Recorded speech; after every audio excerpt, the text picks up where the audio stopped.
te amo. Não existe um amor mais forte que o amor de um pai por um filho. Olá, pessoal do 9º ano. Aqui estou eu, aí estão vocês, para mais uma videoaula de filosofia. Na aula anterior, falamos da beleza, do encantamento, que foi o poema de Santo Agostinho, quando ele falava: a morte não é nada. Lembram disso?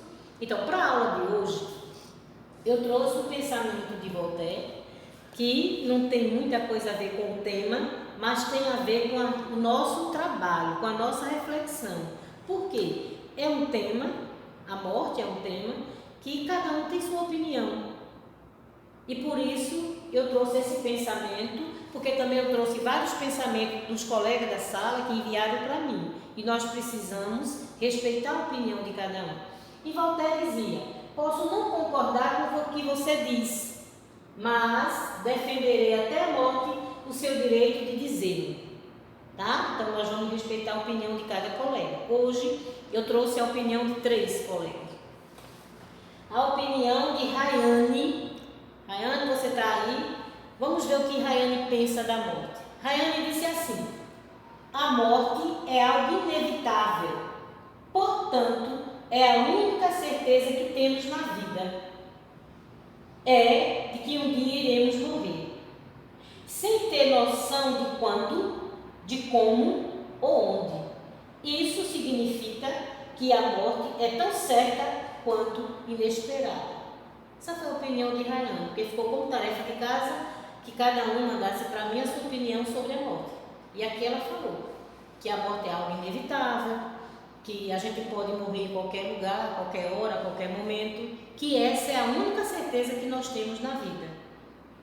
Obrigada, Rayane. Então aqui nós temos o pensamento, a ideia de Washla, que também é colega do 9º ano. Washla disse assim: vejo a morte como outro mundo que, por enquanto, desconhecemos, mas cada um terá sua hora de encontrar com ela. É assim que eu tenho que pensar na morte, algo desconhecido. Eu acho que ela diz que para ela a morte é algo desconhecido, porque ela pensa na morte como um mundo que não conhecemos. Tudo que o Ashla diz tem a verdade. A morte é uma... Nós temos certeza de que vamos morrer, mas não sabemos o que é a morte, para onde vamos, o que acontece com nós depois que morremos. E aí ela mandou para mim um pensamento de Cesare Pavese que diz assim: a morte é um repouso, mas o pensamento da morte é o perturbador de todo o repouso. Então, essa pessoa aqui, que ela admira muito, entende a morte como um repouso, mas só de pensar na morte a gente já perde o nosso sossego, o nosso repouso. Entende? Eu concordo com ele, né? Mas eu, Dorinha, trouxe esse pensamento aqui, que é um filósofo que diz: somente a filosofia era capaz de preparar o homem para a morte. A morte é algo inevitável, que não está relacionada a um determinado tempo ou lugar. Assim, a função da morte seria nos ensinar a viver. Então, essa função aqui da morte foi uma das coisas que eu senti a necessidade de trazer esse tema para a gente questionar, porque tem muito o que falar. Preparar para viver, ensinar a gente a viver, porque nós sabemos que um dia vai chegar. Então, a partir do momento que você sabe que um dia vai morrer, porque a gente não tem que procurar viver bem, né? Pensar, aproveitar cada dia, como diz aquela música, porque na hora da morte a gente não tem que estar pensando que devia ter feito isso, que devia ter feito aquilo, que deveria ter errado. Não, a gente precisa viver essa vida intensamente. Então eu concordo plenamente com Michel de Montaigne quando ele diz isso, que a função da morte é nos ensinar a viver. Porque ninguém pensa, é o contrário, a morte é o contrário da vida, né? Então a gente vem, recebe esse dom de Deus, que é a vida, mas que não tem data marcada. Júlia, nossa colega de classe, sobre a morte, ela disse assim: a morte um dia vai chegar para todos nós, queira você ou não. Uns mais cedo, outros mais tarde, mas ela vai chegar. A morte é só um desafio que vamos ter daqui para frente. Como viver no outro mundo. E como será esse mundo? Um lugar bom? Ruim? Não sabemos. Mas cada dia que passa, estamos mais perto de dizer aquele adeus. Aí ela diz: precisamos viver a vida mais intensamente, aproveitar aquilo que temos e nos alegrar até daquilo que não temos ou que não podemos ter. A morte nada mais é do que um ponto de partida para o início de algo novo. Alguns tentam esquecer que um dia ela vai chegar. É só tentar viver a vida, porque contra a morte não há remédio. Eu gostei do texto de Júlia também no sentido de que ele é muito reflexivo. Ela questiona a questão do ter, do não ter, né? Ela questiona muito como é esse mundo, se é bom, se é ruim. A colega Ashla falou que é um mundo que a gente não conhece, é um mundo desconhecido por todos nós. O texto foi muito gratificante. Consegue entender? Então, a minha proposta com essa aula seria, eu fiquei muito feliz com a forma com que vocês entendem, o que vocês mostraram para mim sobre a morte, a opinião de vocês. Nós estamos aqui para respeitar cada um, né? Graças a Deus deu tudo certo, estou muito feliz, mas eu deixo para vocês uma tarefa de casa. Nós vamos ver o que é que a Bíblia diz da morte. A Bíblia ela fala da morte em vários aspectos, né?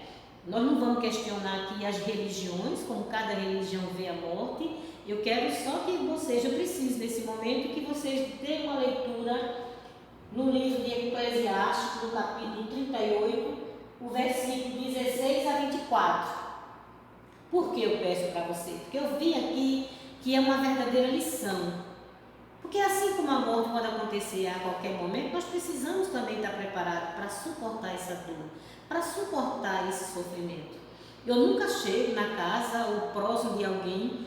Essa semana a colega do 9º ano perdeu o avô, né? Nosso sentimento. E eu nunca chego para dizer não chore, chore. Na hora que essa dor chega, a gente precisa chorar. O que a gente precisa entender é que a gente não pode passar o resto da vida chorando. Eu gosto muito de uma citação, de uma música do padre Fábio de Mello, quando ele diz: nós precisamos enterrar nossos mortos. Eu concordo plenamente com esse pensamento dele. Porque existem pessoas que chegam até o cemitério, sepultam o seu ente querido, mas traz aquele morto para a vida e para casa. E fica ali sofrendo, naquele vai e volta, e esse sofrimento começa a gerar a sua própria morte. Você passa a deixar de ser vivo, porque você está morrendo com a perda daquele ente querido.